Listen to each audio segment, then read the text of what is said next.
las cifras que hemos estado revisando para que lo puedan anotar. Ya las próximas reuniones que haremos presentarles un poco más organizada las presentaciones. Se ha mencionado que la deuda del Estado pues, asciende a más de 22.000 millones de pesos. Pero lo que les quiero platicar un poco es sobre las circunstancias o los elementos que imponen restricciones, pero que desde luego estamos trabajando con mucho esfuerzo y dedicación para darle la vuelta al tema de las finanzas.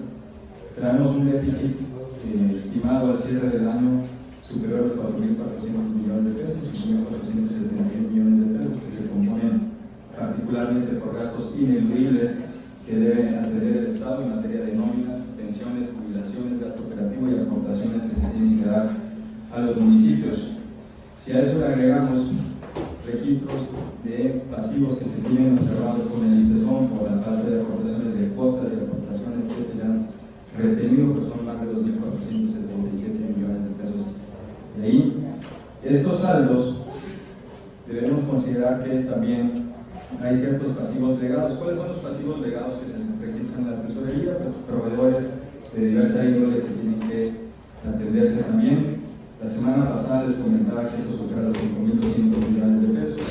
Y los pasivos contingentes por distintos juicios en contra del gobierno, laborales, la mayoría de ellos, pues ascienden a más de 3.300 millones de pesos. Pero ¿qué es lo importante de estas cifras? Al final de cuentas, ¿qué es lo que estamos trabajando cuando se observan estas cifras? Es que una cosa es la deuda pública que tenga el Estado a largo plazo, la cual debe aplicarse siempre a actividades productivas para que realmente la inversión que se haga con recursos ajenos, como se pide prestado, pues es invertir en mayores temas de desarrollo que generen productividad, cosa que pues, ha sido observada en ese sentido. Pero existe un grave problema, desde luego, los manejos de caja, los manejos de tesorería, que han generado estos desequilibrios. No es un tema nuevo, es un tema que se observa que años previos ya se venía observando un déficit en los flujos del Estado por la falta de una política de pagaduría, una falta de política de control de caja y la falta de criterios de relación sobre el uso de los recursos. En ese sentido, lo hemos comentado, lo comenté la semana pasada, cuando todavía cerramos la parte de transición, que el 2020, independientemente de la pandemia, se registró un déficit superior a 3.700 millones de pesos en caja, donde se observó que había una caída de las participaciones, unas reasignaciones de gastos, pero tampoco una contención de gastos. ¿Qué pasa en el año 2021? En el año 2021, a la información que tenemos disponible, porque seguimos revisando la información que ahora ha sido de manera oficial y tenemos acceso, nos damos cuenta de que se hacen adelantos de participaciones. El Estado tiene participaciones anuales, se hacen adelantos de las participaciones, pero cada adelanto de participación que solicitas a la federación lo debes de cubrir. Lo que la administración anterior realizó es solicitar adelantos de participaciones para atender una caída en sus ingresos, liquidar las deudas de corto plazo, pero sí afectó las participaciones comprometidas al cierre del año. Es decir, que los recursos disponibles por la vía de participaciones que tiene disponible esta administración, pues se han reducido, pues se proyectan, están reducidas por esas afectaciones. Lo que llama la atención de todo esto, más allá de los flujos que les mencioné, que hay un tema de control de caja, la falta de relación de gastos que tienen que ser municipios, nóminas, pensiones, gasto operativo y proveedurías en un orden, digámoslo de esa manera, es que no se detectaron alertas tempranas por quienes deben revisar el gasto público, no solamente internamente, sino aquellas agencias o entes que deben de ponerle mayor atención al ejercicio del gasto. Entonces, ¿cómo es posible que entramos en septiembre con un déficit programado para el 13 de septiembre que no alcanzaba ni siquiera a cubrir las pensiones y jubilaciones? Basta preguntarle a los jubilados y pensionados del ISTESON si recibieron el 100% de sus pensiones el 3 de septiembre, lo cual no sucedió. Se realizó el 13 de septiembre. En cuanto al tema de nóminas, lo mismo. No solamente hemos identificado conceptos de nóminas pendientes de meses previos que se han retenido por concepto de reorganizar la caja, sino que hasta el día de ayer y hoy una parte se sigue cubriendo. ¿Cómo es que se está cubriendo esto? Pues hemos llevado a cabo una estrategia de financiamiento de manera muy inmediata, claro, en coordinación con la federación, pero reorganizando nuestras participaciones futuras. Es decir, que tal es el desequilibrio con el que se inicia con el que se cierra la administración pasada, que nos obliga a la presente administración a hacer un ejercicio de reacomodo de participaciones. Pero lo más importante de eso es que qué vamos a hacer hacia adelante y qué es lo que estamos trabajando para la estabilización de las finanzas públicas. A lo largo de este trimestre, particularmente la presentación del presupuesto hacia el mes de noviembre, pues podemos seguir platicando sobre distintas estrategias. Lo más importante es la estabilización de muy corto plazo. ¿Cómo vamos a lograr atender los déficits? Desde luego el gobernador ahora, ha desde mucho tiempo mencionado cómo vamos a trabajar en la contención del gasto, en programas de austeridad, abatir la parte de corrupción, pero también en estrategias financieras que permitan estabilizar las finanzas. Y de ahí el grupo de trabajo que se está integrando en diferentes áreas, pues tiene que ver con diferentes temas. El primero, un control de caja única, un control por reglas de operación de tesorería. Actualmente el Estado no tiene una ley de tesorería que evite los órdenes de relación que deben de ser para efectos de que no sean tan discrecionales los ejercicios del gasto. Y establecer mesas de diálogo con las diferentes instituciones con las cuales se tienen adeudos significativos, no solamente el gobierno central, pero también en organismos desconcentrados y también en entidades paraestatales, lo mismo con proveedores. Segundo, como parte también de las estrategias que se están revisando, pues es la parte de recaudación, un ejercicio fundamental de establecer mejores prácticas de recaudación que tenga el Estado para elevar los ingresos propios, que actualmente son menores al 15%, entonces es una parte estratégica para el cierre de año, entre otras colaboraciones que estamos revisando con la Federación. Quiero mencionarles algunos temas importantes. Cuando iniciamos hace un par de días, teníamos una proyección de déficit, que ya les mencioné ahorita, sobre gastos ineludibles. ¿Qué son los gastos ineludibles? Esos son los que funciona el gobierno del Estado. Las aportaciones que se tienen que entregar a los municipios, las pensiones y jubilaciones, la nómina y gastos operativos y administración. Esos son los 4.850 millones de pesos, perdón, el déficit que les mencioné al principio de la conferencia, que suma el monto de los 5.471 millones de pesos. Todo aquel monto que no está dentro de la parte ineludible se está revisando porque no estaba contemplada dentro de este monto que en transición se nos había proporcionado, pero le estamos sentando de frente para revisar quiénes son las personas afectadas, quiénes son los institutos o instituciones afectadas y establecer una serie de mesas de trabajo para poder canalizar o llevar a cabo unos esquemas de pago que le permitan a la tesorería controlar mejor el flujo de caja que tiene en un plan de ejecución transparente. Instituciones como el Instituto Estatal Electoral, que se le retuvieron gastos operativos de la segunda quincena de junio, primera quincena de julio, segunda quincena de julio, primera quincena de agosto, segunda quincena de agosto. Razón por la cual no solamente se atendió esta semana la parte de la nómina que corresponde a septiembre, sino que además hay un legado de nóminas que se estuvieron reteniendo. En el tema de los municipios, el día de ayer se cubrieron 147 millones de pesos por concepto de aportaciones que se deben de haber cubierto antes del 7 de septiembre. ¿Qué significa? Pues que se utilizó ese recurso para otros fines prioritarios y repito lo que comenté al principio, que el manejo de las finanzas públicas o el valor de las finanzas públicas no solamente la parte monetaria, sino cómo utilizarlas para que generen herramientas de institucionalidad, de transparencia y de gobernanza. Entonces, estamos integrando también un plan de financiamiento, un plan dentro del plan de estabilidad financiera del Estado, que seguramente no va a resultar en un programa de 3 meses, 2 meses, es un proceso que va a tener que seguirse, que tiene que ver con la parte del presupuesto, que tiene que ver con la parte de política de ingresos, que tiene que ver con la parte de política tributaria, que tiene que ver con la parte también de acomodo de pasivos que tenemos identificados, pero desde luego tiene que ver con un programa anual de financiamiento que se tiene que revisar y programar de mejor manera en función del próximo presupuesto. Y sobre el próximo presupuesto, estas estrategias de estabilidad financiera no va a ser un presupuesto en función del gasto, tiene que ser un presupuesto basado en resultados y en función de los ingresos potenciales que puede tener el Estado, de tal suerte que el programa de estabilización de las finanzas atienda al programa de desarrollo de este gobierno y también vaya atendiendo los pasivos legados que se recibieron de la anterior administración. Desde luego hay temas que podríamos ir informando las semanas siguientes, así lo desearan, porque la medida que estamos entrando a revisar la información es un asunto de corroborar las cifras que en transición teníamos. Entonces, hasta en tanto no tienes la información real y empezamos a revisar rubro por rubro, concepto por concepto, y la fuente de esos adeudos es cuando realmente pudiésemos tener las cifras mucho más completas. El mensaje que les quiero transmitir es ese. Estamos trabajando bastante, estamos trabajando de manera muy dedicada, con mucho compromiso para sacar adelante estos problemas que se identificaron por la parte de caja, que es el principal problema. El manejo de tesorería, en la proyección de ingresos y gastos, se genera el desequilibrio que se tiene al día de hoy. ¿Y cómo es que se generó? Para que lo registren, particularmente en el 2021 ya veníamos, bueno, ya el gobierno venía cargando un déficit, pero además tuvo una reducción de participaciones, sí, cierto, pero no hubo una política de contención del gasto. Se continuó en la inercia del gasto y eso creó una brecha bastante significativa que por un lado sigues tu inercia del gasto, pero por otra parte se te caen tus ingresos.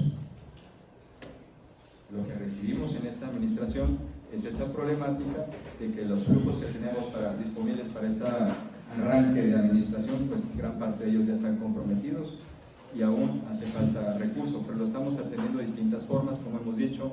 1, la parte de austeridad; 2, la parte de contención del gasto; 3, la reorganización de los pasivos; 4, en estrategias de colaboración o coordinación con la federación; 5, el fortalecimiento de la recaudación; y 6, de manera muy importante, en un plan integral de estabilización financiera que tiene que ver con medidas de corto plazo y mediano plazo, particularmente manejo de tesorería, control de caja única, programas más de financiamiento que permitan tener una mejor estimación de los ingresos que va a tener el Estado y que con base en eso el presupuesto del próximo año sea una estimación mucho más real a la que se pueda programar simplemente en un papel presupuestario.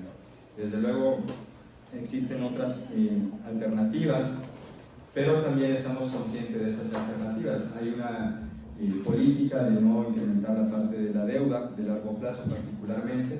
Entonces tenemos que hacer mucho ejercicio en la parte de recaudación, no solamente en política tributaria, pero también en los ejercicios de fiscalización y de seguimiento a la recaudación que se tiene por parte del Estado. Entonces es un conjunto de estrategias que estamos poniendo sobre el radar para efectos de cómo las vamos a llevar a cabo de manera inmediata de aquí a diciembre, y otras que serán de año con año, para en un horizonte no mayor a 24 meses, entre 18 y 24 meses podamos mencionar incluso poder contar con superávit primarios que permitan un manejo de caja, un manejo de estimaciones de recursos mucho más eficientes, pero sin detener el desarrollo del plan de gobierno, que es la parte fundamental, y la instrucción por parte del gobernador electo, que trabajemos en esas dos vías: alimentar financieramente el programa de gobierno y por otra parte, desde luego, atender los compromisos legítimos que dejó la administración anterior. No sé si Edgar quieras abrir ahorita para preguntas. Bueno, me voy en orden de relación, si están de acuerdo. Vale. Me voy por orden de relación. Bien, sí hay que resaltar que, miren, cuando tenemos un problema de tesorería, un problema de caja, en el transcurso de un periodo del día 1, como muchas veces pasan las finanzas personales, ¿no? Entre el día 1 y el 15, a veces tienes el dinero, luego no lo tienes, sigues estresado y te vas viendo y al final saldas tus cuentas. A veces no te alcanza. Y eso fue lo que pasó para el 13 de septiembre. Sí, quiero decirles muy claro lo siguiente. El 13 de septiembre del lunes pasado se pagaron 222 millones de pesos por concepto de pensiones y jubilaciones que venían pendientes del 13 de septiembre, es decir, en su momento no se cubrió el 100%.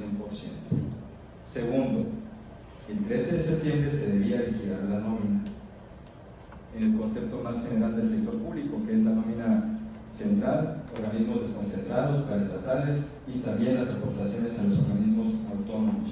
No se realizó el 14 del 13, pero se realizó el 14 de septiembre.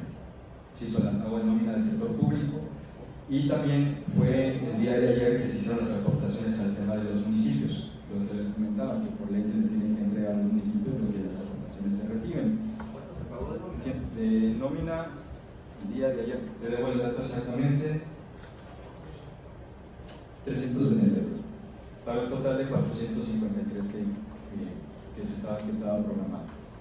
Entonces, vuelvo al tema de explicar la parte del flujo, porque el grave problema que tenemos, particularmente que se identificó, es el tema del manejo de tesorería, es decir, el flujo, los requerimientos o las necesidades de flujo que tienes y la falta de tus ingresos que tienes programados para ese momento.